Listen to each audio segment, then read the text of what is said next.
Hello there and welcome back into the Direct Selling Accelerator podcast. My name is Sam Hind. I'm your host and I am going to be introducing you today to the amazing Andrew Griffiths. Andrew Griffiths is a 13 times best-selling author, has just released his 14th book.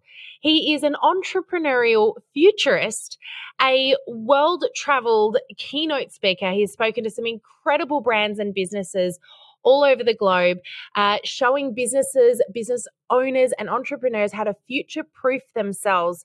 And he's going to be joining us on our podcast today to talk all about building credibility in your business, how to charge what you're worth, most importantly, how to value yourself. And he's going to speak, we're going to have a really great laugh and speak into, his latest book and his journey along the way. Andrew's come from some humble beginnings and his story is an amazing one. So if you are someone who's in business right now and you are currently battling that feeling of, I'm not worth it, I can't charge more than I'm charging, people don't want to buy from me, I don't have experience, you have got to listen in to Andrew today. He is going to speak some confidence into you, some courage into you, and most importantly, give you some pearls of wisdom to help you on your journey to make sure that you achieve all of the success that you so deserve right now. So, with all of that said, I'm going to hand over to the interview, let you guys listen on in, grab your pen and paper as always, because he drops a ton of golden nuggets in this chat. So have some fun, enjoy, and tune on in. Have a great old listen to Andrew Griffiths.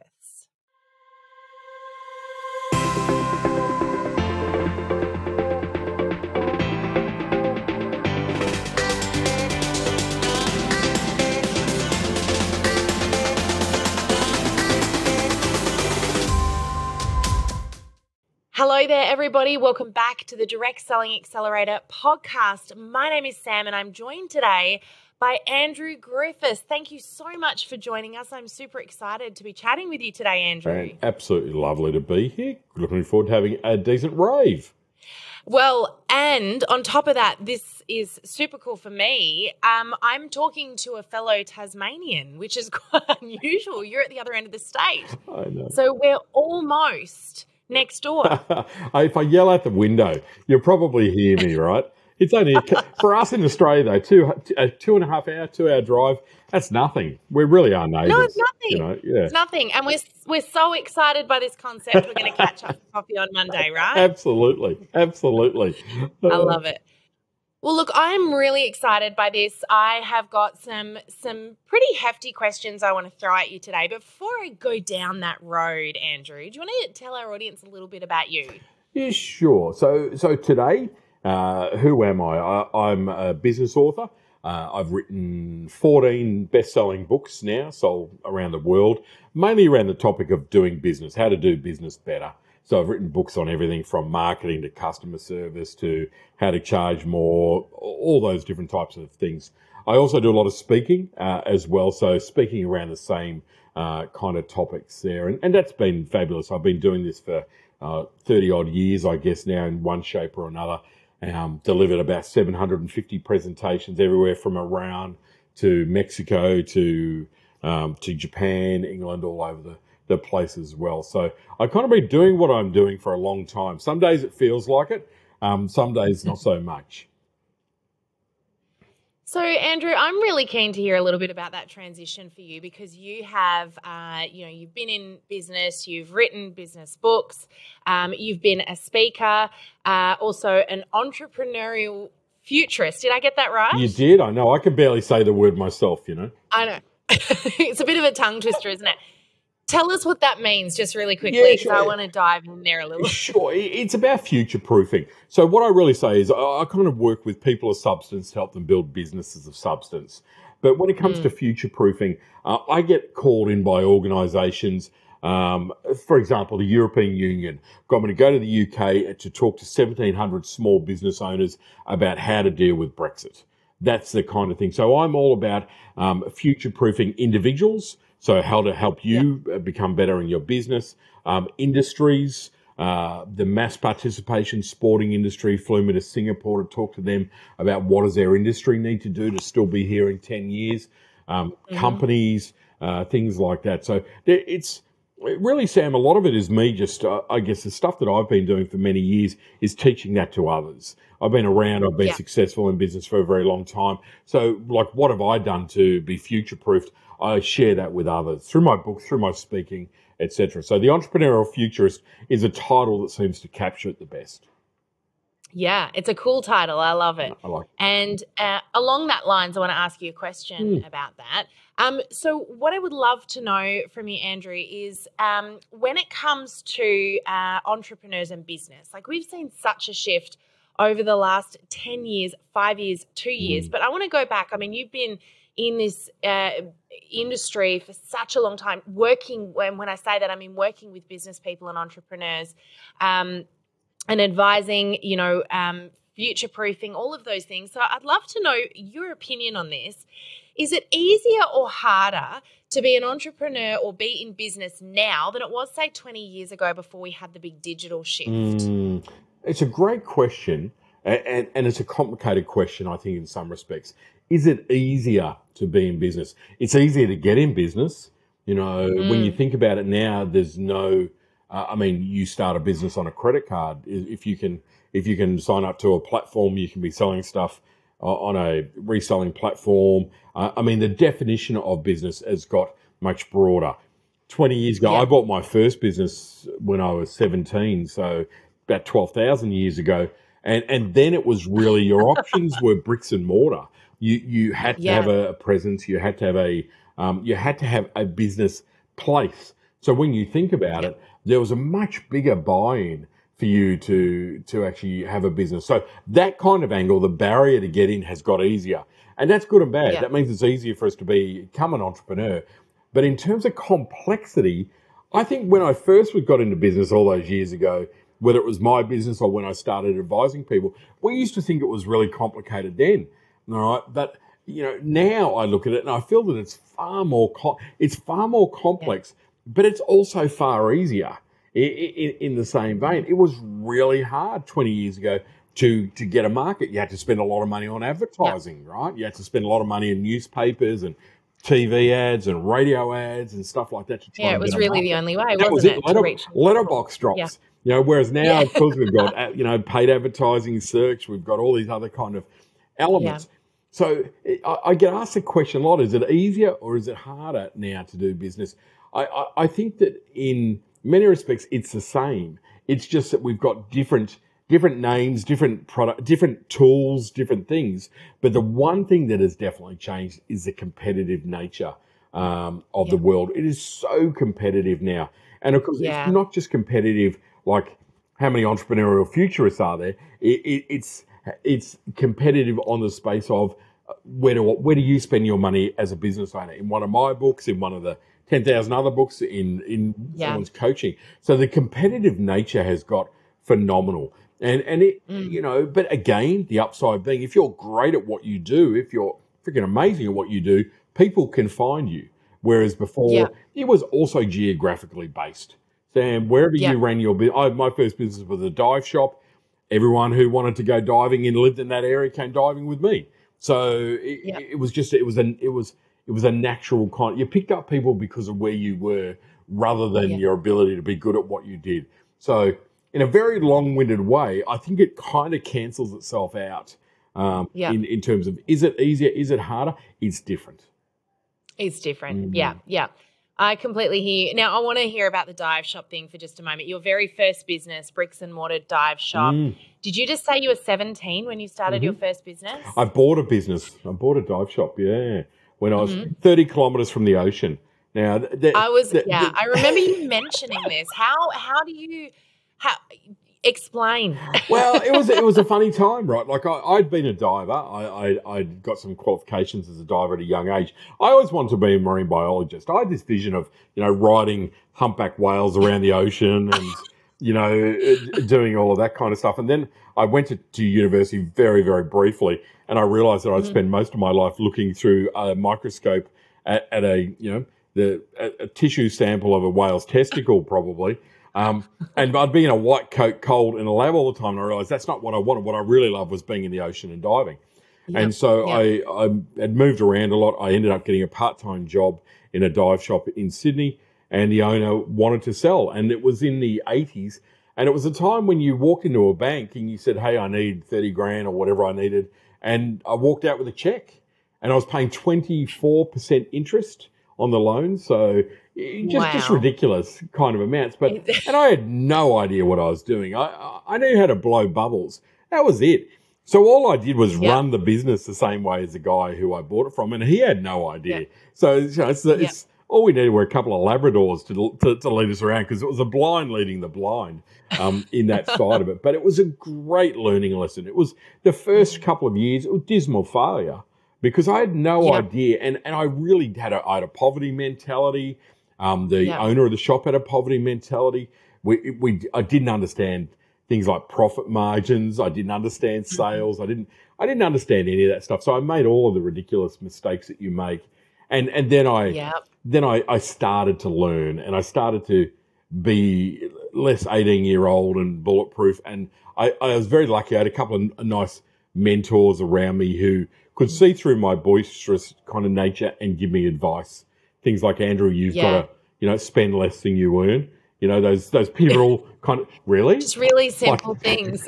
Seriously? How do I do that? Okay, you earned $100 today. You can't spend $110. Really? Okay. Or probably not even the 100, but we'll get to that. Exactly. Yeah. But it was a great grounding. It's very interesting for me because I developed a passion then for personal growth and development. And I'd had a very unusual childhood. I grew up as an orphan and had a lot of violence and lived in and out of institutions as a kid. So I had a lot of that baggage to kind of take with me. I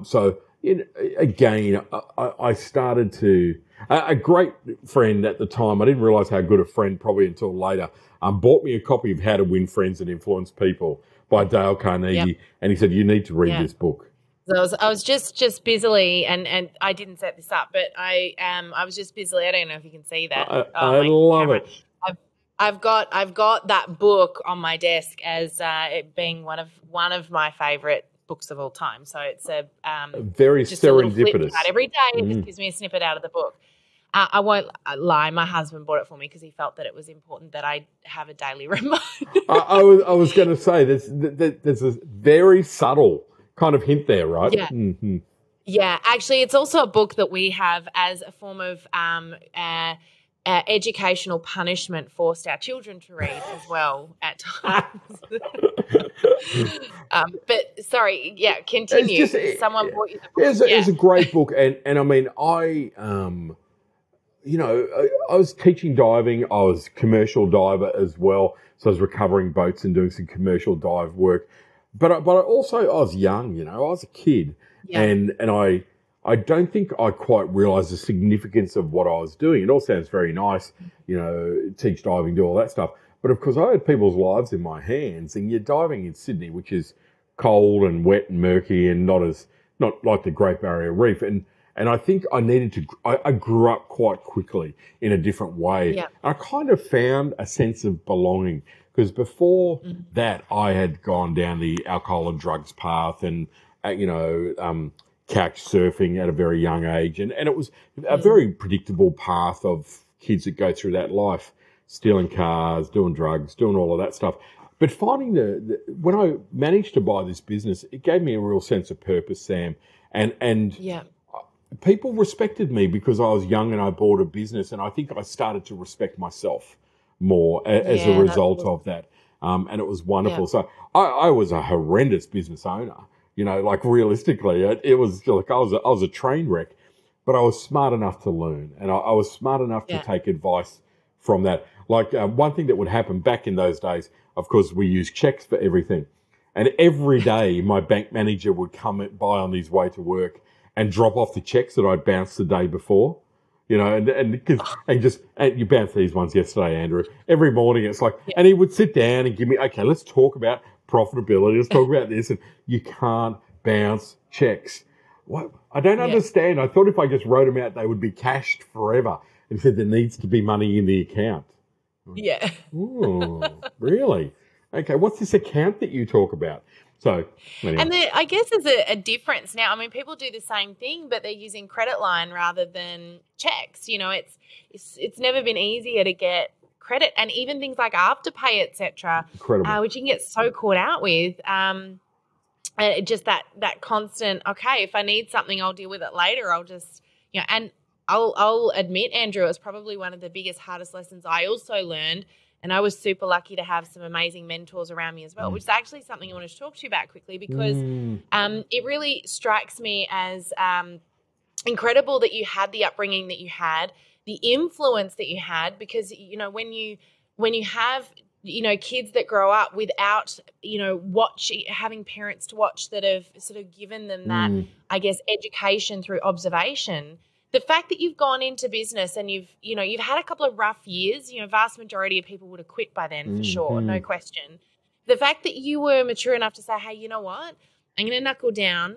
You talked about the respect side of things and the fact that you were able to start respecting yourself. But what I love is that you place some people around you, whether you did it intentionally or not.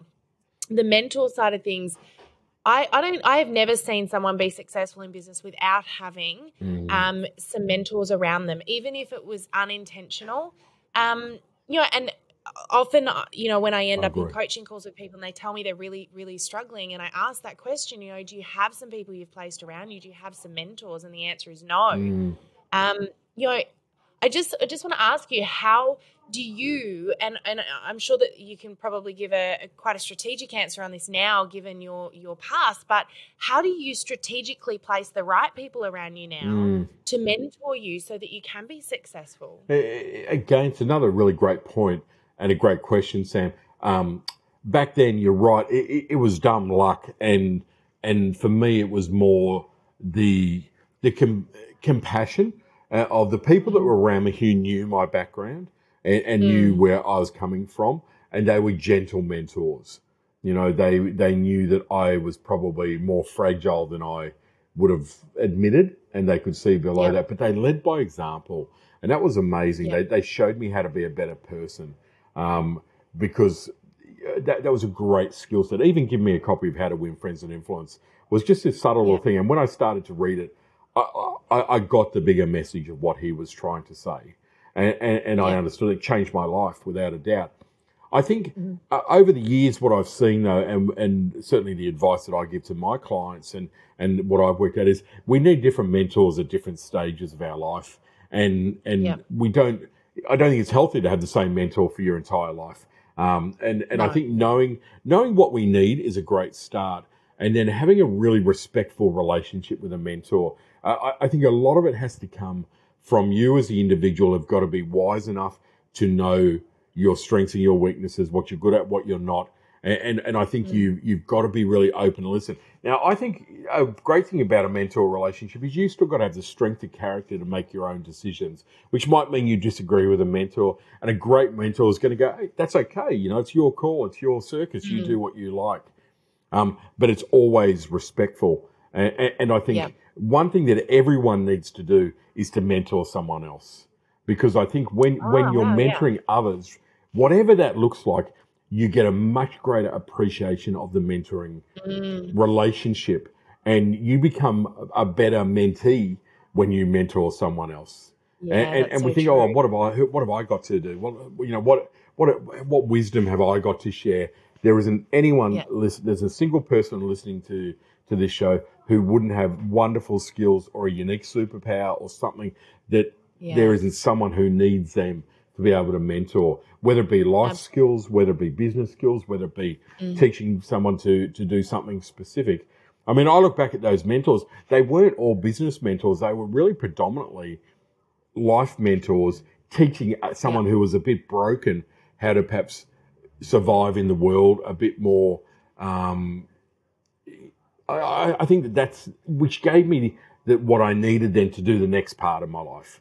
And it seems like, each time you need someone else, you move along. And because I've mentored many people myself now, and I know that it's a really important relationship, and one that I treat very seriously as well because of that. Yeah, it's a very humbling thing to mentor someone, but also be strong enough to know when that relationship needs to end, because otherwise it becomes a dependency more than a mentoring Yeah, so relationship. true. So, Yeah. And I like what you said about people going through, different stages. And of course, this is the thing I totally agree with you to recognize is, when you're going through those journeys and when you're moving on to that next stage in your journey, but also, if you are the mentor as well, to recognize that. I just want to clarify with you too, there is a difference between a mentor and a coach. Can you clarify that for our listeners? Sure. For me, whether it be mentoring or coaching, I mean, I've done both in a paid capacity, but I really think coaching is much more of it's a commercial arrangement. You are really, you're helping someone, let's say in a business sense to, I'm a book writing coach. So I work with someone, I teach them how to write and publish a book.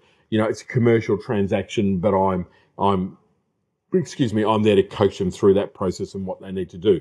Mentoring, for me, is often done more so about someone who is perhaps, wanting career mentoring, or they might be in a role where they're working in a not-for-profit, or it might be, it doesn't really matter what that looks like, but it's more where you're an advisor to them. So you're not doing, the relationship is different. I think, I'm not sure if that's a good definition of the two. I think there's quite a bit of overlap at times. And we've all gone through stages. Do I want to be called a mentor or a coach? It's just that now we understand the commerciality of coaching a lot more. And I'm very much project focused, outcome focused for coaching, etc.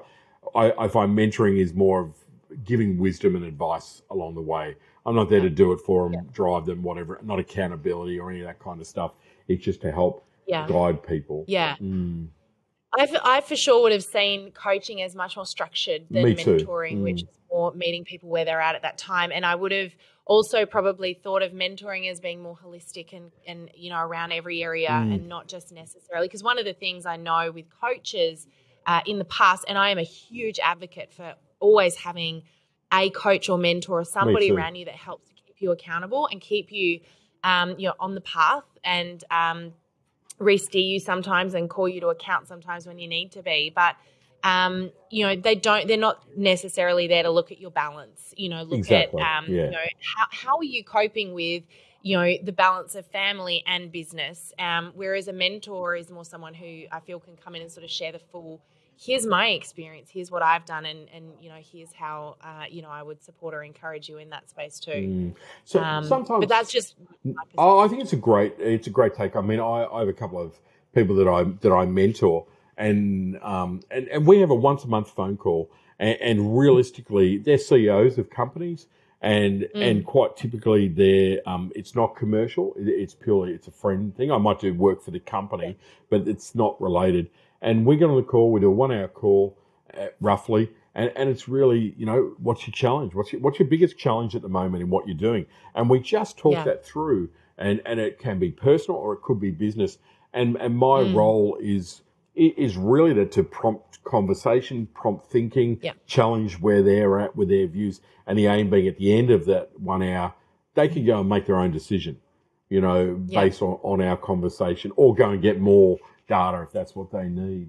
Yeah, I love it. And look, we've gone a little off track here, but I do want to come back to something else you said earlier, and that was that poverty mentality, which, man, oh man, I think that is probably one of the biggest hurdles of almost any business owner or any entrepreneur I've met, whether you are in direct selling and you're running a business that, you're doing with the assistance of a company, or whether you've gone out and done something on your own, or a bit of both. This definitely has been, was one of my biggest hurdles, and probably that of Greg's as well, especially early on in the business. And it leads often to, the one thing that you talk about, and I've got your book right here, which, a funny story about this I'll talk about in a moment, but undercharging and not feeling that you are of value to your customers. And there's a couple of things that I loved, through reading your book, that I was like, yes, it just felt like I was constantly fist pumping going, yes, this is exactly right. This is so true. And the thing about poverty mentality is that most of us don't know we have it. And, you really hit the nail on the head in the book where you talk about, and I was reading through, you put some dot points in there of, if you've got a poverty mentality, here are some of the things you'll be experiencing. And I was like, yep. Mm-hmm. Can totally see all of that and recognize that. And so, do you want to just quickly talk about what that Sure. is and what some of those things might be that could be getting in your way? And they really are things that we can, in fact, control, which is the beautiful part of it at the end of the day. It's such a big thing, isn't it, Sam? And I've got to say thank you for, pointing that out. I mean, we get a poverty mentality. It comes generally, we inherit it. I always say I spent 17 years of my life being told that I have no value and the rest of my life trying to prove otherwise. But in my business, when I bought the business, because I didn't value myself and I would... My belief system was based on lack of worth. So you can't charge what you're truly worth. That doesn't even fit into the scale. But you think that everyone wants cheap. You think that everyone wants to negotiate. And we see that with people who discount before anyone even asks. We see that with people who their only business strategy is to be the cheapest. And you look at that and go, wow, that's amazing. We've all got our different views on what's a lot of money or what's not lot of money, poverty kind of our line, all that kind of stuff.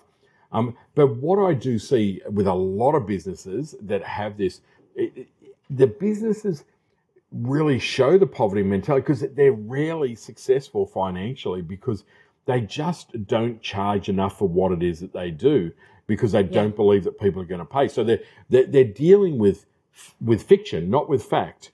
I don't think they're going to pay. So our pricing is based on what I think you can afford, not what I think I'm worth for you to pay for. And so we end up with this poverty mentality, which tells us customers won't be able to afford it. If I charge that, no one will buy. I'm not really worth that amount. Everyone else is better than me, like they can charge more.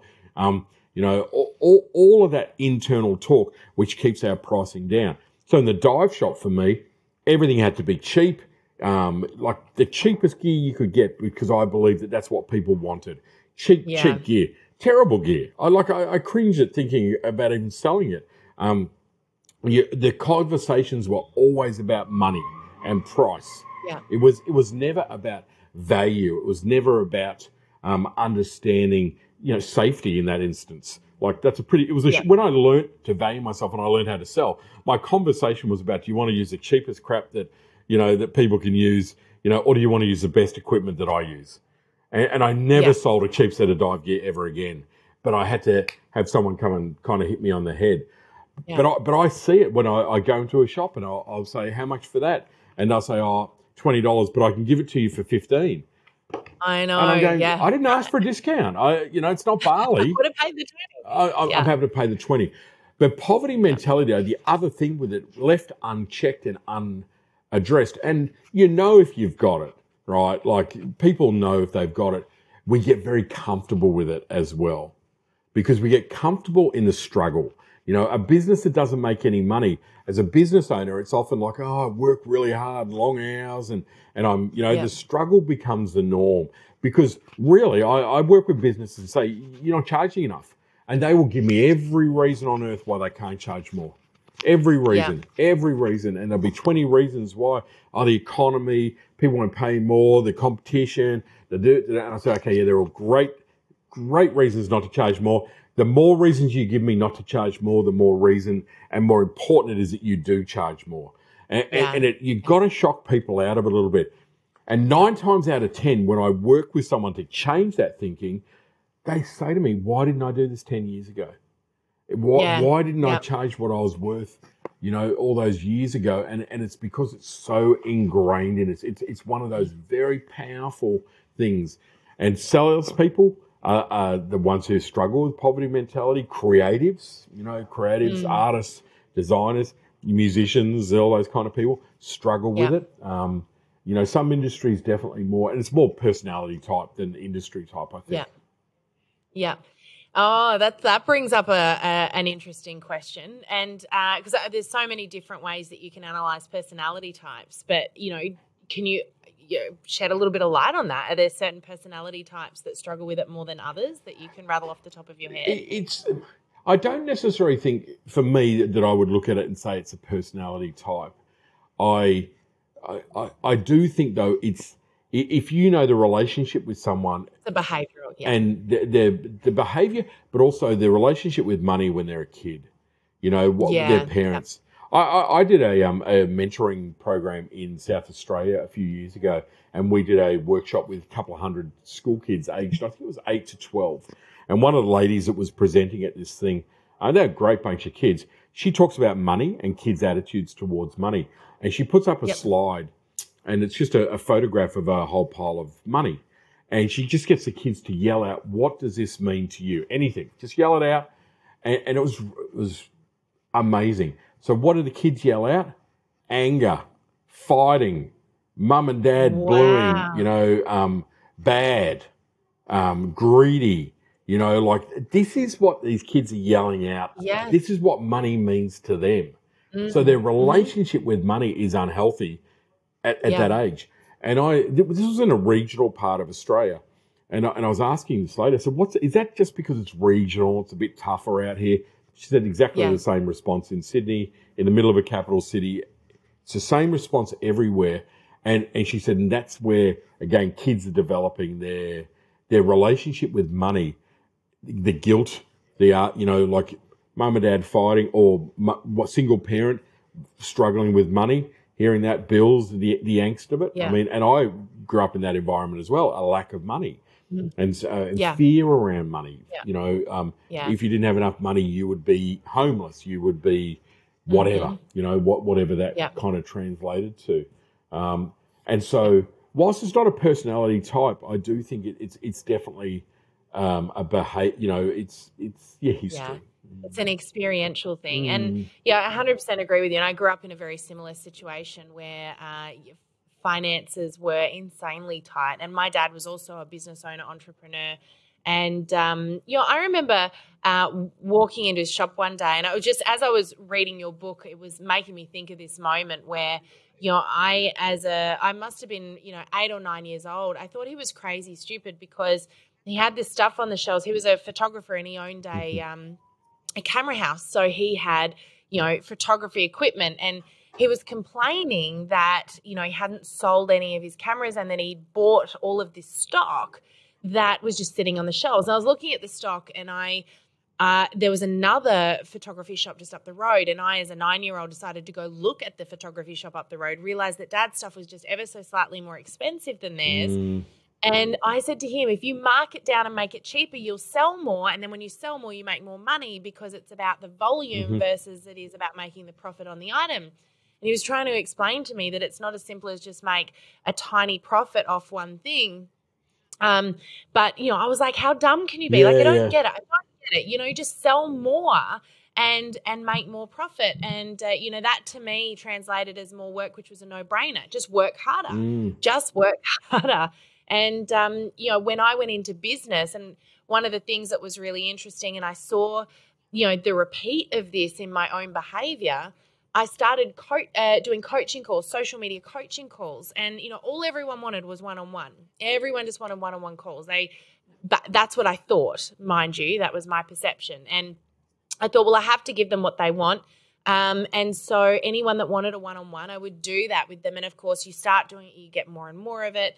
And I was charging at that time, this would have been probably 5-6 years ago, $100 a session. And I thought, I cannot charge, as it was, I wanted to keep it under 100, because the 100 for me was like this big threshold, right? Ceiling. It was like, can't charge more than $100 for an hour. Like, that's insane. Here I am thinking about an hourly rate of a typical person that's working at any local business, thinking that's insane. I can't charge more than $100 an hour. No one's going to pay that. And at the time, I remember ringing my business coach, because I'd been doing this for a few months, and she said, how are you doing? And I said, I am not doing well. And she said, why not? The thing is, I said, I'm doing 8 coaching calls a day, every day, 6 days a week. Exhausting. And I don't have any time to work on my business. I am, and it can be really super exhausting doing these one-on-ones all the time. And I said, I'm not even taking a lunch break, let alone doing anything else. I said, I'm not growing the business. I'm not marketing myself. I'm not doing anything.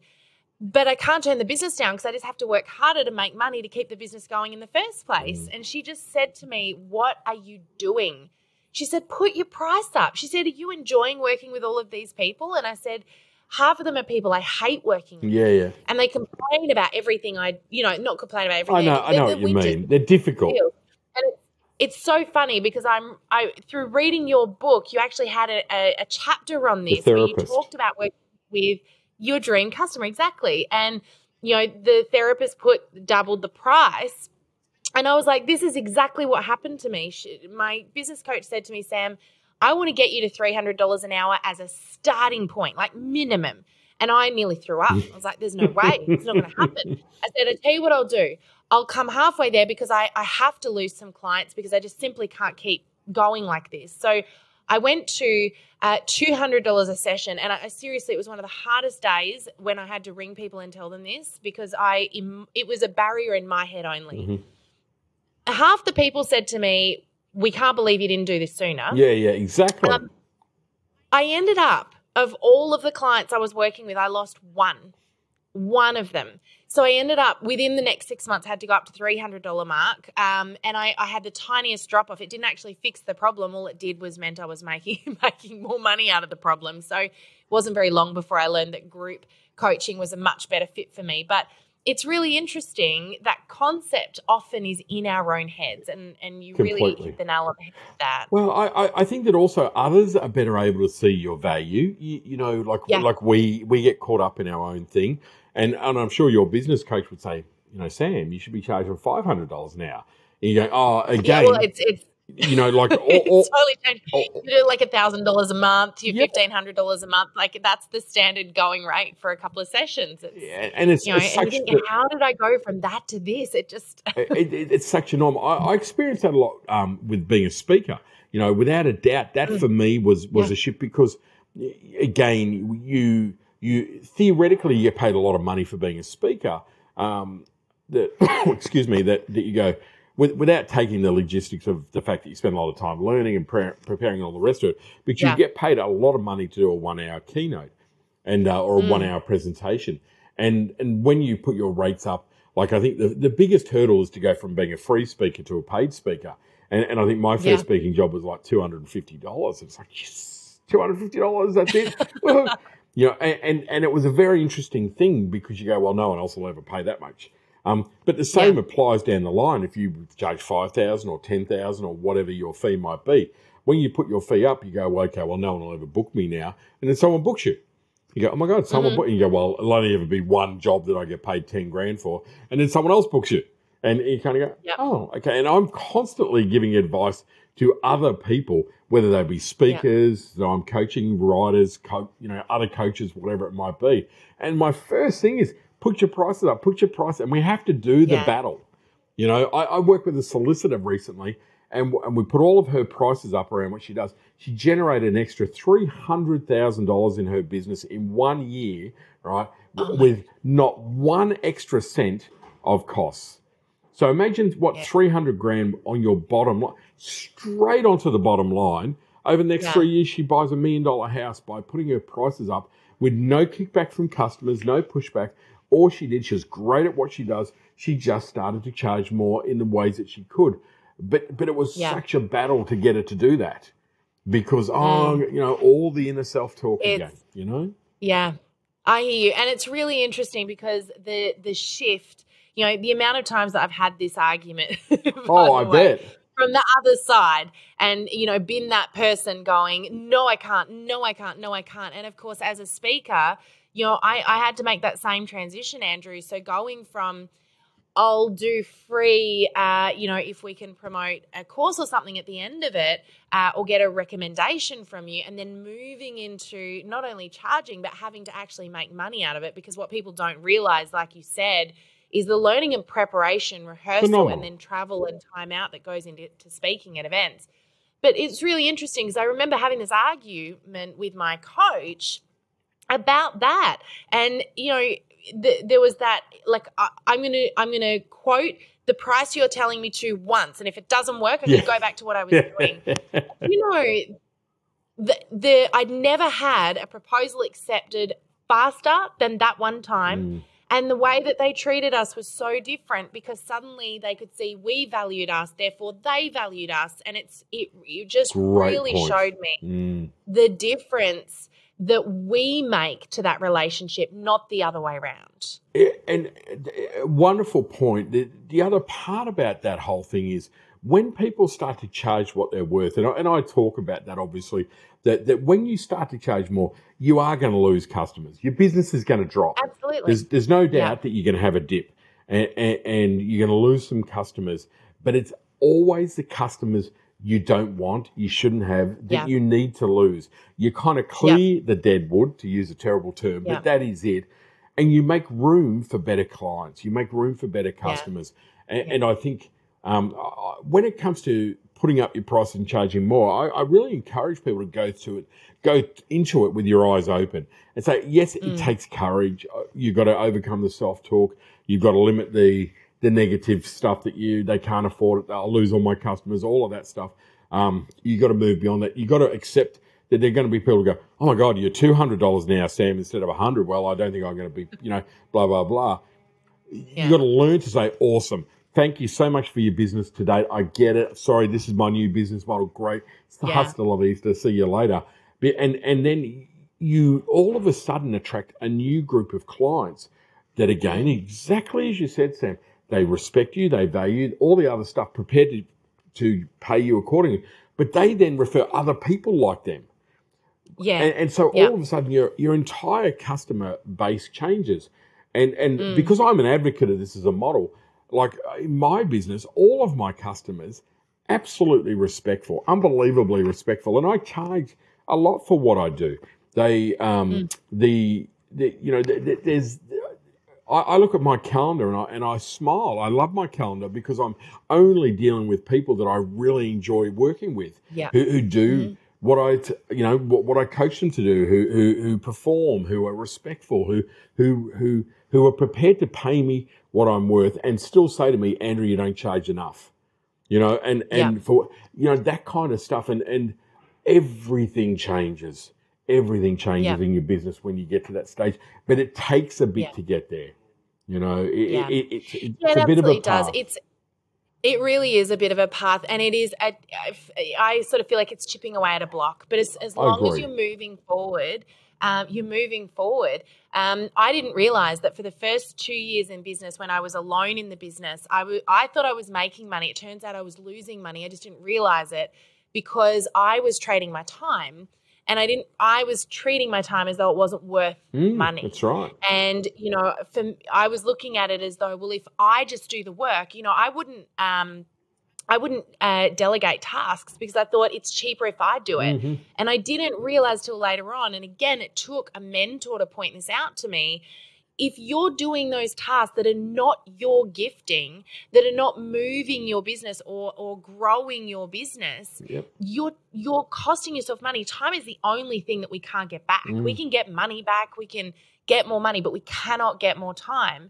And so, that was just such a big learning for me.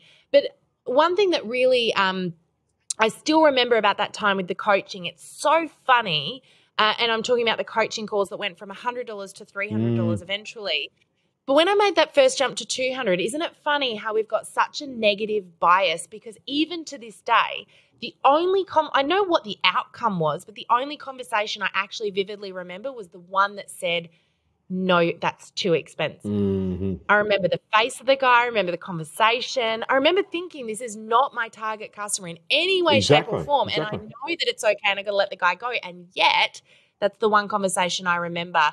All of the other conversations didn't stick because they stayed on. They were happy. And they weren't a part of your script, whereas he was what you expected. Everyone's going to go, oh, my God, Sam, it's too much. I can't do that. And so that was the one that you were looking for, almost to say, see, I told you so, it's going to be too expensive. Yeah. So we blank. Validating what I thought was going to happen anyway. And we blank out the rest, right? Interesting. Yeah. To your point, though, another interesting part about that I know, again, one of the first things I do when I start working with someone is I want to know what the financial position of their business is. I want to know, like, do they know? Do they know if they're making money or not? One of the things that just constantly amazes me is how many people don't know whether or not they're making money. But B, how many people are really busy and they're not making any money? Like they really are fully booked, to use a term, like, oh my God, business is great. How much are you making? Well, we're not making any money. And you're kind of going, are you a not-for-profit? Like seriously. Most businesses operate like charities. More than we think. And I look at that and go, but again, there's a bit of learned helplessness in there. They get used to the struggle. I've been in that space. You're used to the struggle. You're used to the thing. And again, you keep telling yourself all of these things. So it's all cheap, cheap, cheap. Cheap customers attract cheap customers. Cheap customers refer their friends who are cheap customers. So you end up with this whole kind of, difficult cycle to break out of because you're comfortable with it. You're like the elephant with a rope around its leg. You've learnt that I can't move because that's what it is. So your inner talk is there. All day long you're having cheap customer conversations. They've all got a poverty mentality. So whenever you're coaching someone with a poverty mentality and you've got a poverty mentality, you could imagine no one's getting out of that. You're just going round and round in a circle. So you've got to shock people out of it almost, and they've got to get 100%. Desperate enough. And for me in the dive shop, I got desperate enough to change. I was going broke. I was losing money. I was heavily in debt. Realistically, I was either something dramatic had to change or I just walked away from it and would go bankrupt. And there was no way. And ironically, I laugh at this. Back then, this is 1983 or something like that. I was charging $295 for a dive course. I saw a photo of my dive shop the other day, and on the window is $295 for a dive course. I drove past a dive shop here in Hobart the other day. It had a sign on the window saying dive course is $295. Oh my gosh! And I, tell me how good a shape that business is in. In reality. I was going to say, did you just feel a little tempted to walk on in there and show them that photo? I know, because that book started all that time back there with someone coming in and a guy off the street basically saying, you're going broke. I can tell, and I'm going, wow. No, I'm not. Yeah. Everything's fine. And then you're going, dude, I tell them all the way, like this is a business that's in big trouble. And the problem is, you're too cheap. You're not selling any gear. It's all low margin, rah. And it was the transformation required for me happened out of desperation. And I changed everything. We became the most expensive dive shop in Sydney. We charged more. We got rid of all the cheap gear. We became the most expensive, but we became the best. And that's that caveat. If you're going to be the most expensive, you've got to be the best. Yeah, and I love that. That's almost like first thing in your book too. And we'll talk about this book in a little minute because I want to, this was how you and I met, was through book. So we're going to talk about this in a sec. But Andrew's book, Someone Has to Be the Most Expensive, Why Not Make It You? Funny story. Great. We're on our plane to America. A lot of our listeners know we were in America recently. The first time I spoke to you, we were about to head away, and since then we've been back. So it's been quite a whirlwind at our end. But I look over at Greg, and we always carry bad habit. We carry a lot of books with us. We don't get through them all, but we've always got this good intention to read at least 2 or 3 books every trip. And Greg was on the money. He went through multiple books that trip, and I think that's because we had the 4 kids with us, by the way. And if he had his nose in a book, I was, entertaining the kids.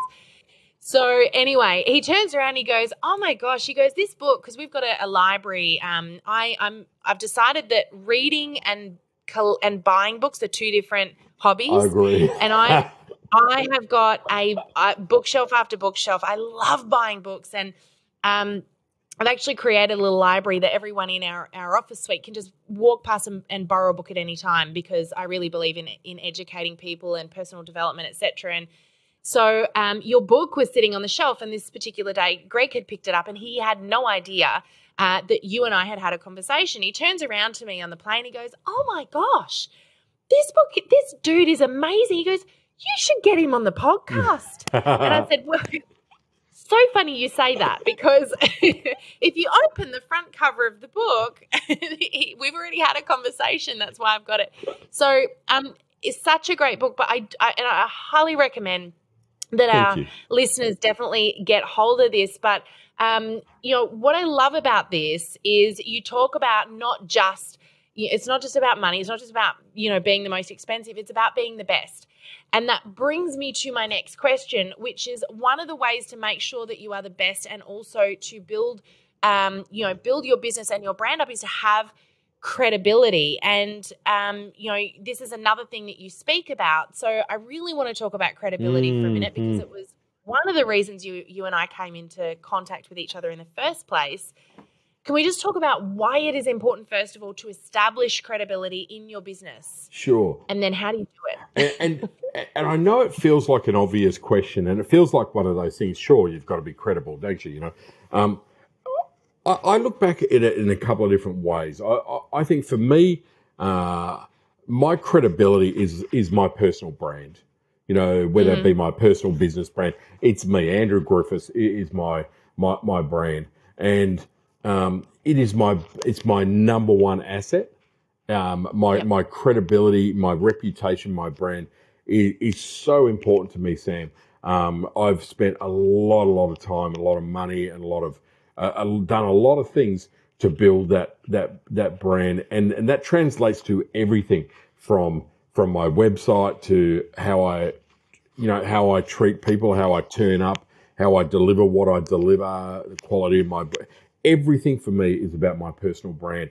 And the reason that it's so important to me is because I believe that whenever someone's looking to do business with us there's some kind of imminent transaction of some sort, there's a risk analysis that is happening. And that risk analysis is a potential customer is deciding whether or not it's a safe bet to buy from me. Now, a lot of my clients over the years have been very big organisations, as I said before, from the European Union to the Hewlett-Packards, CBS's, Hertz, all the banks. I've worked for all of those kind of organisations. And many years ago, I realised that if I was ever going to do business with those people, I had to have this really credible brand. Spent $25,000 on my first website. Back when, that was a lot of money on a website, but it had to be world class. It had to be this incredible, credible site. I started writing books. I work really hard to leverage and promote my books.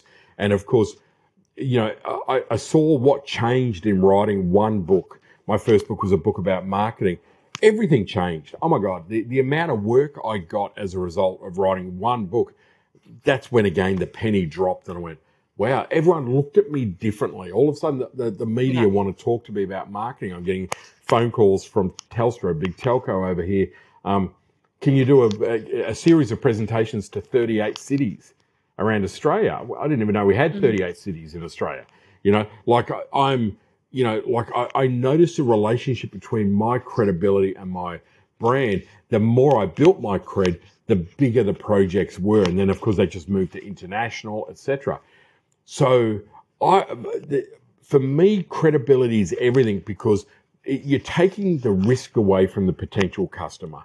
And I don't think that matters whether you're running a cafe and the cafe is clean, it's fresh, it's energetic, there's a big smile, you look around, it's loved, it looks professional, it's got all those things. It's safe to buy from, as opposed to the dingy, rundown, smelly joint where the person walks in with a fag hanging out their mouth and they're kind of grumpy and all the rest of it. You go, well, and they're empty, because that's what those businesses are like. So I think when it comes to doing business, the first thing that I, again, try to encourage people is you've got to establish enormous credibility. And whether that comes from writing books, branding, testimonials, media exposure, if that's the kind of business you're in, who you partner with, all of those kind of things all go to building your credibility, as you know, Sam. But I work at that stuff all the time. I've got thousands, not hundreds, thousands of testimonials from people. just again, my media logos. I've got hundreds of media logos from media that I work with, and I'm constantly refreshing. I'm 56. I don't do less of this now. I do more of that credibility, because I think that we live in a world where our relevance is, we're always in a battle for relevance. There's always someone who's going to come along and do something better, smarter, cheaper, whatever it might be. Our credibility is going to be the thing that will future-proof us more than anything else. Yeah, yeah. So important. And I know one of the things that some of our listeners might be thinking right now is, well, I'm not interested in writing a book, and I don't have time to write a book, and it's not really my skill set. But you've mentioned a number of other ways to establish credibility, and, testimonials is a really important one of those. When somebody says, hey, I really, really loved what you did, or I appreciated what you did, or, I've had a great experience with your business or your products, getting them to write that down. And most people are pretty happy to do it. Anytime anyone says to me on the phone, oh my gosh, I loved your 14-day challenge, I'm like, would you mind sharing? Today I had a conversation with someone who said, oh my gosh, we finished your 14-day challenge last week. She said, I'm blown away. She said, you guys told us we needed to use business pages, and I was so skeptical. She said, I just had someone brand new that I've never met before reach out yesterday. I converted them to a customer, and then within 24 hours, they've joined my team, and they're now building a business. I was like, you need to write that down for me. And, it's really easy to just go, oh, great, thanks, and move on. But people are more likely, and that's, where third-party validation comes in. People are more likely to listen to what someone else says about you than what you say about you. Absolutely. Absolutely. So, and directing that, Sam. That's what you're saying there is a point. Like, I mean, for me, what's great about that is you're capturing something specific. But I think what we do is we go, Sam, could you write a testimonial for me? Now, the average person doesn't really know how to write a testimonial. They go, well, Andrew was a great guest on the podcast, and that's lovely, but it doesn't really help me. It's like, oh, Andrew was the most organized, professional, guest on the show. He was on the show too early. He was easy to work with, rah. So what that means is we've got to brief people. And when you're looking for a testimonial, so for me, whichever one of my services it might be about, I'm very specific. So say it's a speaking client, I'll go back to them and say, look, could you possibly give me a testimonial? What I'd love is for you to say, why did you decide to use me as a speaker? What was the feedback like? And would you recommend me for other speaking jobs? It's a bit of a baited question, of course, but that, or it might be someone I want some more testimonials for a retreat that I'm running, and I'll go out to someone and say, okay, you came on the last retreat. Why did you decide? Tell me 3 things that you took out of the retreat. So rather than say just give me a testimonial, I really try to dive in deep and direct it a little bit, and that way you get this amazing range of testimonials that aren't all just Sam's awesome, Sam's awesome, Sam's awesome, Sam's awesome, which is fabulous, but not that helpful once you've got 100 of them. Just to be clear, if anyone wants to send those, they're welcome. Exactly. Send plenty, but they become less valuable when testimonial after testimonial says that. And I think that, as you say, third-party validation, we can be smarter about how we do that. Yeah. Yeah, it's funny, back in my corporate days, it used to be part of our job to get testimonials from clients. We were required to get 5 every month. And, that in itself got quite challenging. But what I learned was if you actually offered to write it for them and get them to sign it, people were so happy to do it. They're like, we love you guys, absolutely, but I just don't have time. It's like, well, I tell you what, would you be right if I just wrote a little framework out and I sent it to you? If you're happy with it, sign off on it, send it back on letterhead. And 99 times out of 100, they would be so happy to have done that because we were saving them time and they were helping us all at the same time. I know. It's funny, isn't it? It really, really is. But so I want to talk about books. Now, you and I met because a really awesome friend of mine and, of course, one of our beautiful guests, multiple time returning guests on the podcast, Keith Abraham, who is also, a best-selling author and, lots of our listeners are very familiar with him, said, Sam, when are you writing that book? And I was like, oh my gosh, it's been on my to-do list seriously for like the last 10 years. And he said, you got to talk to Andrew Griffiths. So hence we had that first conversation, and you are, of course, now a book coach, and you coach people into this process, which really excites me because doing this process alone sounds rather daunting. But I want to know, how did you go? You know, because I'm assuming you did not have a coach. No, I could be wrong, no, but I'm I assuming you didn't didn't. have a coach working with you I for didn't. that first book. So what did that look like? I mean, what did that process look like for you? Did it come naturally to you? No. How did it come about? Well, as I said, I'm a bubblehead. I made a living blowing bubbles for a large part of my life. So writing a book wasn't a thing. But I got decompression sickness, and I was working for a company, Japanese company in Cairns on the Great Barrier Reef, putting in pontoons and doing stuff like that commercially. And I got decompression sickness on a project, so I couldn't dive anymore. And they were a great company, and they said to me, well, we'll retrain you. And they put me into sales and marketing. And I resisted it initially, but I finally took it. A big company. When I finally embraced it, then all of a sudden it was amazing. I spent 5 years traveling around the world as their international sales manager, selling cruises out of Cairns. It was incredible. And it was amazing. And it was a crash course. They kind of gave me a credit card and a suitcase and said, go and sell us. And I went, okay. And I did that. It was an incredible 5 years. Had enough after 5 years, a lot of travel, and I decided to start my own marketing company. So I started my own marketing company. I'd always really been in my own small businesses, and that's really where my heart kind of lay. Yeah. And so I started, working with companies offering marketing services back then when we thought it was complicated. And what I started to notice was there was a lot of people. I was having the same conversations all day long. People had the same problems. They had the same challenges. And so I started to write a whole pile of fact sheets, which were just like, how to make a brochure, how to do a sales call, how to get paid quicker on your invoices, marketing, so how to do a letterbox drop, all of those things we did back then.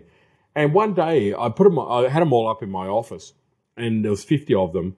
I thought, if I wrote another 50, I could have 100. And I thought, maybe there's an idea for like 101 ways to market your business. Yep. And I thought, that's kind of a nice idea. So I went about writing, putting that together. And I reached out to a few friends of mine who are marketing people. I said, what do you reckon about this as an idea? And most of them said, Andrew, you're a nice bloke, but really? Who are you to write a book about marketing? You got no qualifications, no anything. Like, who are you to write a book? And particularly a book on marketing. And I went, okay. And of course I ignored them completely.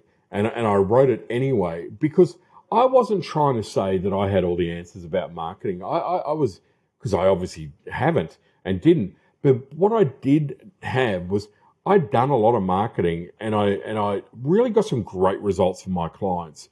And I knew that this stuff worked. And all I was saying, hey, this is stuff that I've done with my clients. It's worked and might work in your business. That was the premise of the book, 101 Ways to Market Your Business. Written for business owners, not for other marketing people. And I realized that business owners didn't care about marketing. They saw it as a necessary evil. Marketing equals money. So I've got to market. I haven't got money for an agency, so we've got to go and do it ourselves. So got to figure it out. Wrote a manuscript. And I had a friend of mine who worked for a publishing company. She sent it to her boss for me, which was lovely. And her boss called me and said, look, it's not the kind of book that we would want to publish, but I've got a friend in a publisher called Allen & Unwin. I got a phone call.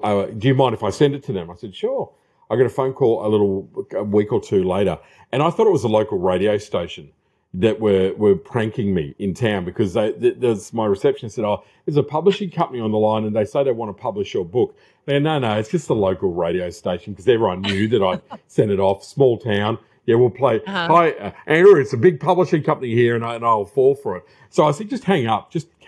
Anyway, the lady that was trying to call me actually sent a fax saying, Andrew, it really is Allen & Unwin and we really do want to publish your book.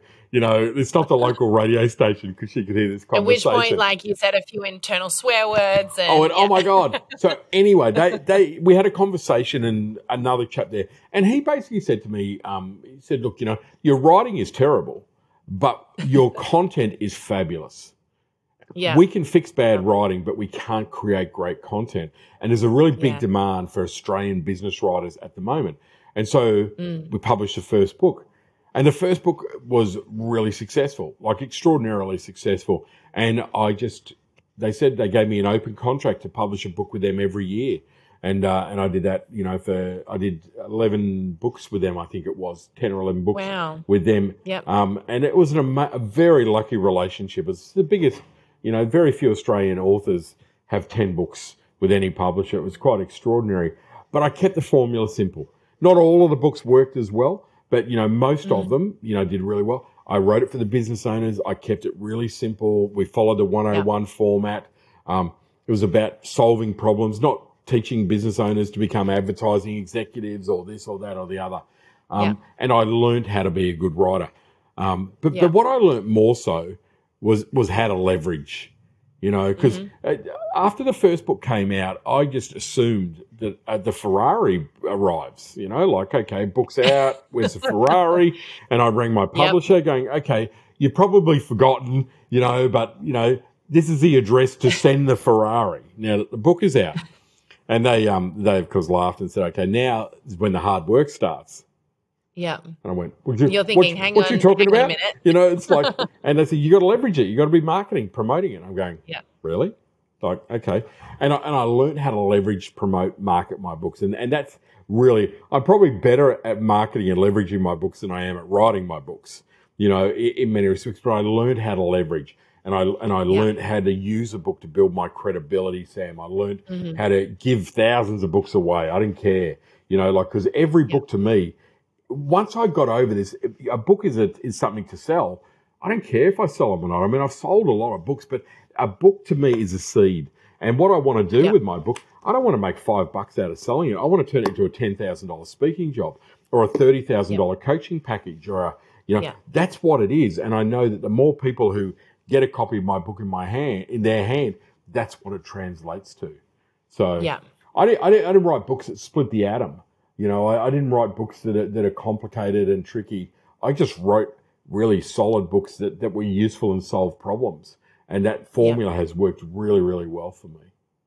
Yeah, I love it. So good. So if anyone out there right now is thinking, hey, I've been thinking about this for a while, definitely you want to touch base with Andrew. Absolutely. But the thing too is, writing these days is so much easier than what it used to be. And that, it is. Even if you don't print and publish, you've got the online world as well to test your material. And, I'm going to say taking that time to write is quite therapeutic. Wonderful. But, we just don't make time for it anymore. I used to love writing. I just don't make time for it anymore. But I love that. Now, there is one quick question I want to ask you. It's probably not quick, but I want to throw it out anyway. Okay. I know that we have been talking for ages. I feel like we could talk for another 2 days. But I want to ask you this. You talk a lot about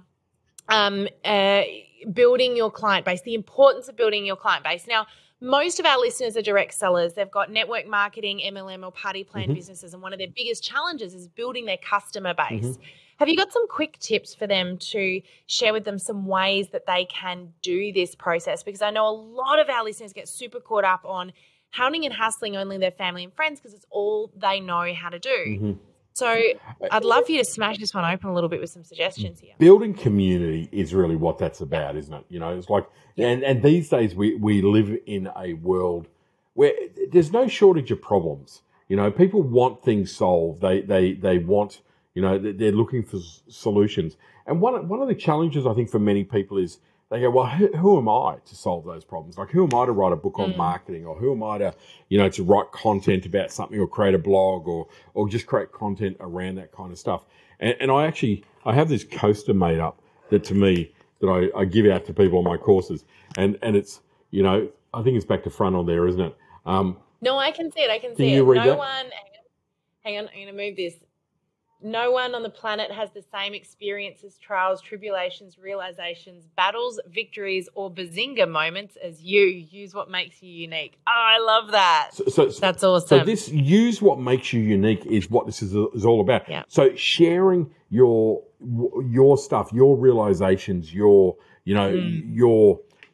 stuff that again that you figured out and sharing that with others. I wrote a book about marketing. That was just me sharing what I'd figured out.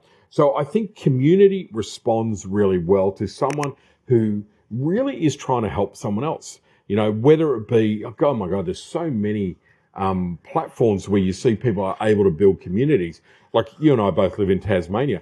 Look at some of the Facebook groups that are around moving to Tasmania. There's 30,000 members in a Facebook group, 28,000, you know, members. I think if you create great content, if you are practical and realistic and go, okay, well, if I'm going to try and help, I'm going to share what I've learned. I'm going to try and reach as many people as possible. It's going to take me a while. I'm not going to get 1 million people following what I do in week one, but build it up over time and build it solidly and look for ways to engage. Don't get 1,000 disconnected followers. Who cares? 100 deeply engaged people Amen to that. Change the world. And we're caught up in these bigger numbers. Excuse me. I recommend a book as well for anyone here. This is a really great book called Get Together. It's a hard book to get a hold of. It's expensive. It's like $50 or $60. You get it anywhere around the world. It is a great book on building community.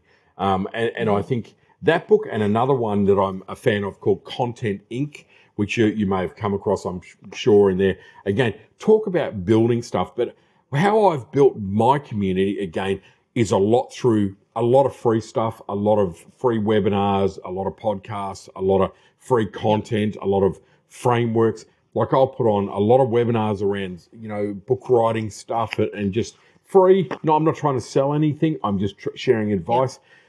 I partner really wisely. I'm really careful that when I partner with people that they're credible, you know, I'm slow to partner, you know, for me from that point of view, because again, protecting my brand is my number one thought always.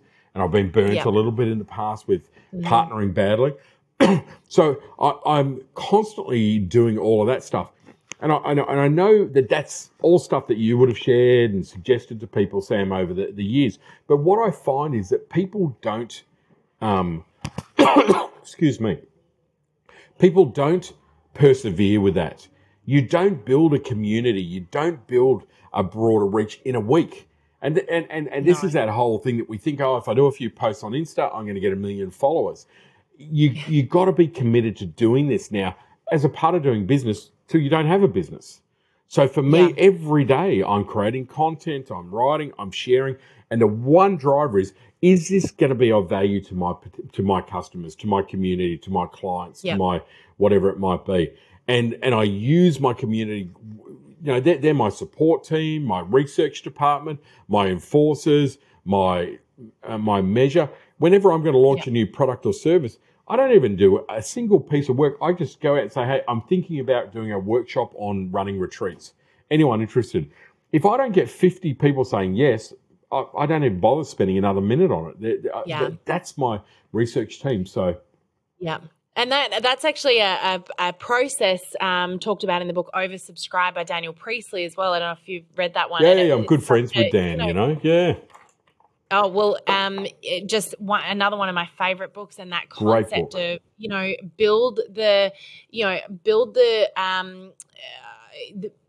demand, create that demand. And I love it. It's so good. And you just got to keep working at it. I had this conversation earlier on today where someone said, oh, I'm doing all these posts and I'm not getting any traction. I'm not going to bother doing any more. I think you've been doing it for 2 weeks. You've got an engagement issue. You're just writing one directional content doesn't work. Yeah. You know, so you're trying to, you know, bombard people. Is that really helpful? You know, like people will read it, but they're not going to engage with it because there's nothing to engage. So we've got to be a little bit smarter about that. And I think once you've got the community and it's engaged, well, I tell you what, your life in business has changed because they will, if you do the right thing, you don't try and spend every post selling them something, and you kind of, you know, really smart about it, and you treat them with respect, wow, they will be with you forever. And I sell most of my stuff. 80% of my revenue comes from my community, easily.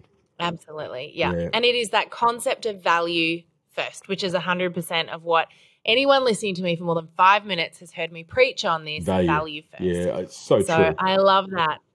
Now, that's such a great spot for us to transition this interview into our final segment, my favorite segment, the 4 fun questions. Now, the first one we may have already ruined. Actually, the first 2 we may have already The first 4, we've ruined everything. We've already jumped ahead. Look, you've told us so many great books. My first question is actually, what book can you recommend for our accelerator book list? Now, you've already given us a couple. Have you got one more for us? I have, and because like you, I have a million books, and I get sent a lot of books, people for reviews, and all my author coaches. I've got 850 people who I've taught to write books, so I've got all of their books. Wow. Okay. So I've got a lot there. So my favourite all time is definitely How to Win Friends and Influence People, because it changed my life. But a book that I really loved at the moment is 4,000 Weeks. And now this one I ordered this last week because one of our team has just said to me, you've got to get this book. I want to read it. We've got a little thing where it's like, if our staff want to read any books, they just let me know. I order them. Right. And she said, get this one in. So I'm keen to get my hands on this one. And I love your philosophy. I still think about it, and I'm biased because I'm an author, but $35 for a book. I look at that and go, I spend $35 a day on coffee and crap. $35 to learn one thing is the cheapest resource on the face of the planet. And I don't understand why people don't have thousands of books. One piece. Space, Andrew, space. Yeah, I do agree. And whilst I have a Kindle, I still am really partial to the heart. I'm also a marketing geek. I love covers. I love titles, catchphrases. The tactile thing. Right? Like there's a term for the smell of a new book, a Japanese term for the smell of a new book. And there's actually a title. I can't remember what the word is. I must remember. And it's for that pile of books that you haven't read yet. That's actually got a name. Really? Yeah. There's a term for that pile of books, and it's like, my goodness. I need to look that up. Yes. I have that times 10. I was joking with someone the other day. Another podcast guest. We were talking about our book collections because she was also an author, and we're talking about the fact that what our bedside tables look like, and our bookshelves, and our hall table, and our dining table, and our desk. And if I could pan around here, this is my little office. And at home, my place looks like a Dimmicks. And my last house, I actually had a room that was a library. It was a 4-wall thing with a table in the middle. Wow. In the middle. Yeah, I'm gonna have to get one of those, I think. Well, what I'm actually really now laughing at is the fact that when we went to America and we brought the kids with us, everyone would ask, where do you want to go? Like, what do you want to see? And of course, the first thing you expect them to answer is Disneyland, Universal Studios. The one place our daughter was desperate to visit, and just the first thing she'd answer was Barnes and Noble. Right. I just want to go to Barnes and Noble. And of course, we all went there, and our family spent a whole afternoon just walking around Barnes and Noble, all 6 of us. And of course, we had to buy another suitcase for the way home. And they're so cheap, the books in America compared to Australia. I didn't pay attention. We walked out and Greg had 5 bags of books. We had to get another suitcase. So the next stop was Walmart for a suitcase, and, we now need another bookshelf. So third world problem. Give you one quick tip, and I'm sorry, I know we've gone way over time. The best bookstore in America is in Portland, Oregon. And I forget the name of it, but what it is, they bought a building, like a street building, then they fill it with books. Then they bought the building next door, and they just knock a hole in the wall, and you walk through. And now this place is huge. It's like there's a whole building which is like health and well-being. There's a whole building which is like business and all the rest of it. Oh my gosh! They just kept punching holes. They just kept punching holes. And the last time I was there, I spent $4,000 on books. Oh my goodness! Okay, you take the cake. I thought I was bad. I think it was $1,500 in postage. It was like it was like literally. I was totally I was on some kind of book high. You know what I mean? Like I've gone back to the hotel room going, what was I thinking? Like what was I thinking? And the thing is, the next thing is I've got to read all this. I got to the point where we had both of our arms full, and we had started piling the kids up. I ended up having to take photos of books from that point. So I've got about 50 photos on my phone, which are the books on the list. And, every time I have a guest or somebody that recommends a book, because every book you recommend, don't tell Greg, but every book that gets recommended when I ask that question, of course, gets added to our list. So, I go on, I buy the book, but you can't just get one book sent. I got a wish list in there. So, of course, I throw a couple more in that are in the cart, and I get around about 4 books every time we have this conversation. So, every time I do a week of podcast interviews, our Amazon orders come in. There's $500 in books I got to buy now. I hear you, darling. I hear you.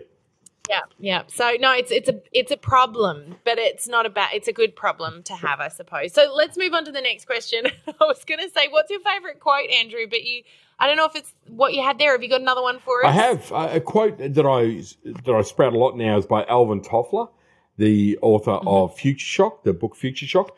And the quote is fabulous. It's the illiterate of the 21st century won't be those people who can't read or write, but those who can't learn, unlearn, and relearn. I love it. I came across that yesterday. I was literally came across that yesterday. It's such a good one. I love that. I've got it in my book. I think I mentioned it in the book. I've used that as a quote. Oh, that's probably where I saw it. I was like, where did I see that? I swear I only just read that. Yeah, great quote. And that's the key to success now, I think, isn't it? Yeah. Yeah. 100%. Yeah. So, Andrew, if you could have a superpower, any superpower, what would it be and why? I'd like to talk to animals. That is not one I've had yet. I think I'm a frustrated zoologist. I'd like to be the next life around. I'll be the next David Attenborough. And I've had like that bizarre animal experience. I have incredible experiences with animals. I've been attacked by an octopus, held captive in a cabin by a monkey. I've had great whale, dolphins, bear things. My life is. I'll die. Something will eat me at some stage. It's purely a matter of time. It's just. Yeah. So it's not that they love you. Oh no, I think they actually hate me for some reason. But this is why you want to talk to them. You want to get to the bottom of this problem. I want to find out. I want to know what the hell's wrong. I'm a nice guy. I don't. Wow. Have you seen the documentary My Octopus Teacher? I have, and I've had many octopus encounters, and I tell you, I think that they've read a lot more into this octopus. Than. As I was watching it, I'm kind of going, man, we used to play with octopus all the time when I was a dive instructor. I got attacked by one day, and I tell you, this thing, there was no beautiful romantic classical music playing in the background. No, I know, he's like on his chest and hugging oh my him. God. I love you. You survived. Yeah. This was war. And I went, I think this has just pushed the limit a little bit. This is an octopus, man. This is an octopus. So. Oh, wow. Okay. It occurs to me, I was laughing at myself last night because you say that. I reckon I'd love to be able to talk to plants. I was walking around my garden last night and having conversations. I caught myself doing it going, I've officially gone crazy. I'm talking to my orange tree, talking to him as I'm tying him up and having a little conversation with him. Well, the tying him up part is concerning, but, we don't judge. We don't judge. He'd fallen. Look, we'd had a bit of rain. He'd kind of fallen over a little bit. And, I was out there nurturing him and getting it, staking him and getting him back upright. And I was like, it'll be all right. It's okay. We're going to fix this. Got to give him love. Got to give him love. This is what happens when you've been in business too long. You officially go crazy and start talking to your plants. Or spend thousands of dollars on books each month. Also, I think we've uncovered some issues here, Andrew. We're going to go into therapy together after this. Last question, I promise. If you could go back in time and say one thing to your past self, Andrew, what would that be? I think that would probably be that line that I used before, which would be, don't listen to the people who tell you the things, or who take great joy in telling you the things that they think you can't do. Yeah, or Does that make sense? Yes, absolutely. Over the years, I've had lots of people tell me stuff that they think I can't do, and and I think if you listen to those people, it's very easy to not do stuff, and that's how we develop poverty mentalities and all the other things. Is people that we perhaps look up to tell us stuff, and we kind of go, oh, okay, maybe I'm not worthy, or I'm not good enough, or I'm not this, or I'm not that. Yeah, such a good one. People are so ready and willing to tear other people down to build themselves up, aren't they? So it's such a good one. Yeah, I hate it. And sometimes we don't have the wisdom to know not to listen. So true. Yeah, very powerful. Look, Andrew, this has been such a pleasure. Thank you so much for joining me. I know we've gone way over time, but man, I really think we could keep talking for another couple of hours. Easy. I didn't even get through all of my questions, but I just so appreciate you taking this time out and talking with me, but also sewing into our listeners. So thank you so much. Thank you, Sam. It's been a joy, and always happy to come and have another chat to answer the next question. You know, we could do this, it'd be like 20 episodes down the line. Yeah. But thank you. A new series. And you've asked really great questions, and I really appreciate that. You've really thought through what you ask. And I do a lot of interviews. I've done 500 or 600 podcast episodes and lots of 700 radio episodes, all interviews, all that kind of stuff. And I really appreciate it when I'm working with someone who's a professional who's really taken the time to think about the questions and to dive deep. And I thank you for that. I really respect you for that as well. It's not just the same kind of questions. It's, it's kudos to you. Yeah. Thank you so much. I really appreciate that. And again, thank you as well to our beautiful listeners for tuning in. We so appreciate you as well. We look forward to seeing you on the podcast again next week. But that's it for us. We're going to turn into pumpkins here, Andrew, if we keep talking any longer. So we're going to leave you all to it. Have an amazing week. Lots of love to you all. And we'll see you on the podcast again next week. Bye for now. See you, folks. Thank you for joining us in this episode of the Direct Selling Accelerator podcast. If you love listening and you found that this was helpful for your direct selling business, please like and subscribe to our YouTube channel. You can also check out the recommended video that's popped up on your screen right here. I look forward to seeing you again next time. Bye for now.